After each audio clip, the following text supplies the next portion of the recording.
உருளைக்கிழங்கு வறுவல் செய்கிறதுக்கு உருளைக்கிழங்கை தோல் சீவிட்டு இந்த மாதிரி ஸ்லைஸாக சின்ன சின்னதாக கட் பண்ணி வச்சுக்கணும். இப்போது இது கூட தூள் உப்பு சேர்த்துக்கணும். தூள் இப்போ எவ்வளோ வேணுமோ காய்க்கு அதுக்கு தகுந்த மாதிரி சேர்த்துக்கிட்டு மஞ்சத்தூள் கொஞ்சமாக சேர்த்துக்கணும். காரத்துக்கு கொஞ்சோண்டு மிளகாத்தூள், காரம் எவ்வளோ வேணுமோ அதுக்கு தகுந்த மாதிரி மிளகாத்தூள் சேர்த்துக்கோங்க. மிளகா இந்த மாதிரி எதுவும் சேர்க்க மாட்டோம், இது மட்டும்தான். இப்போ இதை நல்லா மிக்ஸ் பண்ணி விட்டுக்கலாம். எல்லாமே ஈவனாக வர மாதிரி நல்லா மிக்ஸ் பண்ணி விட்டுக்கலாம். நான் மிக்ஸ் பண்ணிவிட்டு உங்களுக்கு காமிக்கிறேன். இந்த மாதிரி எல்லாமே ஒன்றா மிக்ஸ் ஆகிற மாதிரி நல்லா மிக்ஸ் பண்ணி வச்சுக்கோங்க. மிக்ஸ் பண்ணிவிட்டு அடுப்பில் பாத்திரம் வச்சுட்டு லைட்டாக எண்ணெய் ஊற்றிக்கலாம்.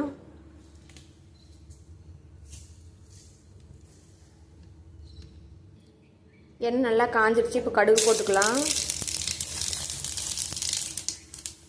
கடுகு பொரிஞ்சிருச்சு, கருவேப்பிலை போட்டுக்கலாம்.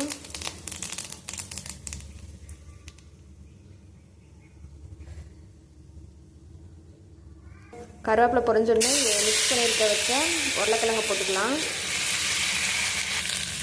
இப்போது உருளைக்கிழங்கு போட்டு நல்லா மிக்ஸ் பண்ணி விட்டுக்கலாம்.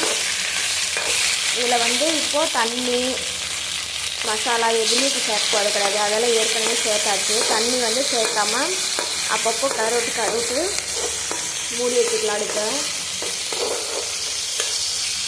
நல்லா கறி விட்டு ஒரு பாத்திரத்தை வச்சு மூடி வச்சிடலாம். அடுப்பை சிம்மில் வச்சுக்கோங்க. ஒரு நிமிஷம் ஆயிடுச்சு. இதை எடுத்துகிட்டு பார்க்கலாம்.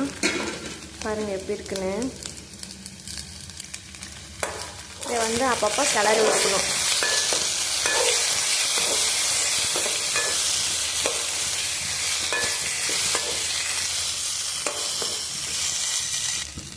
மறுபடியும் ஒரு 2 நிமிஷம் மூடி வச்சு வேக வச்சுக்கலாம்.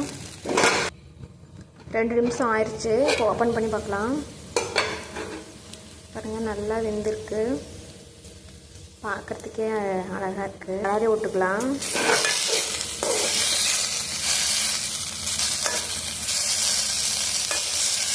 ஸ்மெல் நல்லா வருது. இப்படியே சாப்பிட்டு இருக்குது. இப்போது உருளைக்கிழங்கு வெந்துருச்சா வேகலையான்னு பார்க்குறதுக்கு ஒரு உருளைக்கிழங்கு மட்டும் இது நசுக்கி பார்த்தா பாருங்கள் வெந்திருக்க மாதிரி தெரியுதா? இப்போது நல்லா வெந்திருக்கு அர்த்தம். ஒருவேளை வேகலைன்னா இன்னும் கொஞ்சம் நேரம் சிம்மில் வச்சுட்டு மூடி வச்சிட்டிங்கன்னா நல்லா வெந்துக்கும். இப்போ இது நல்லா வெந்துருச்சு. ஆஃப் பண்ணிடலாம்.